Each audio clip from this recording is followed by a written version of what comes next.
many travel agencies. Yeah, temperatures are warming up too. In fact, 223 million people with above average temperatures today and 169 million people tomorrow.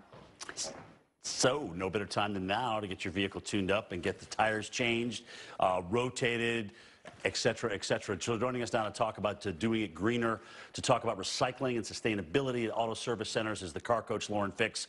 Lauren, you know, sometimes you get a chance to sneak in and look into the garage and you see all these different bins for all these fluids that come out of your vehicle.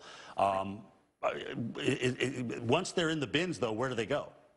Well, there's about 9 different fluids in a vehicle. Some are easy to access if you're a DIYer, and the others you probably should have a pro look at it and do it, an ASD certified technician in many cases.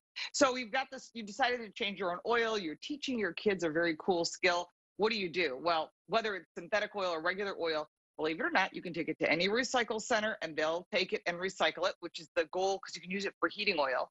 Or you can take it to any repair shop and they'll take it in for you. And there's not a fee for it, so don't pay for that.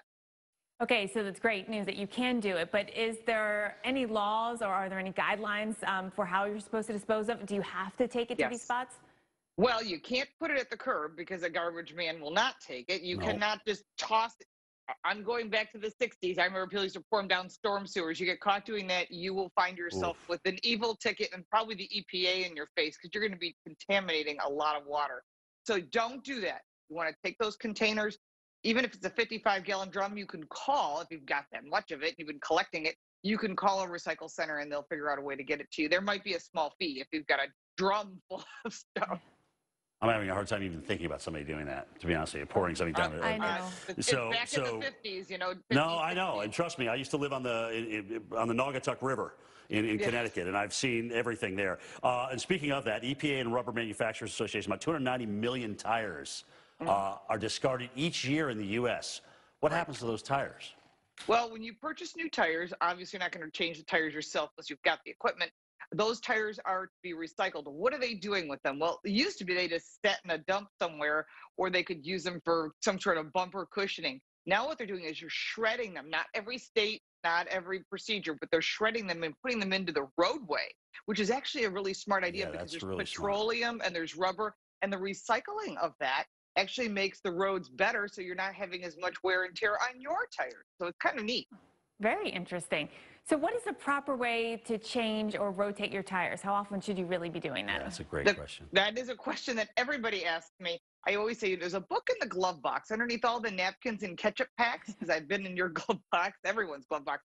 And there's a book in there, it's called The Owner's Manual. In there is a service schedule.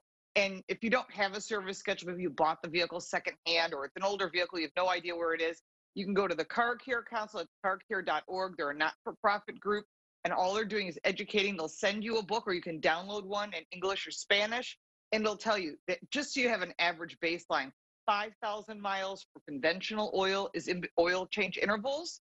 I prefer full synthetic oil. It's better for the environment. It's better for your engine. It's better for everything. It's a little bit more expensive, not as much as it used to be. And if you decide to go with synthetic oil, know that you can go 7,500 miles. And as far as rotation, every 6 months is smart. Don't make an assumption of what the direction is. Got to go online and look. Okay. All right, car coach Lauren Fix, loaded with information this morning. I do my tires.